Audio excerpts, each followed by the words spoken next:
Time. Gentleman yields back. The chair recognizes the gentleman from Tennessee, Mr. Cohen, for 5 minutes.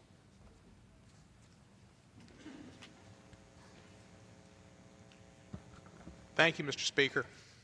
The most fundamental right in our country is voting. And the Pew Charitable Trust recently did a study on registration and voting in each state. And I'm sad to say my state of Tennessee came out pretty bad. We were 40th in the amount of registration. People registered in our state. It was about 78% of the people were registered to vote, and it turned out we were last. 28.5% of the people in Tennessee voted. This was based on the 2014 elections.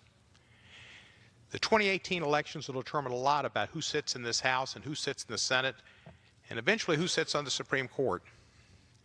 It is imperative that everybody register to vote so they can vote in the November elections, not just in Tennessee, but everywhere in the country, and that everybody turn out and vote so that the voting totals are a fair representation of the people, all the people.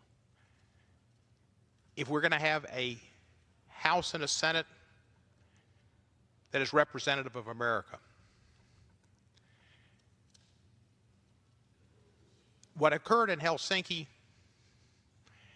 and what was brought out with the indictments by Special Counsel Mueller shows how much the Russians think of our election system, that they got involved in a cyber attack on our country to defeat a candidate. We should care as much about our electoral system as the Russians. We should care more about it. And the fact that over 20% of the citizens in my state are not registered and over 70% do not vote is appalling. With the continued threat to the electoral system in 2018, it's so important that we at least make it difficult for the Russians to have an impact.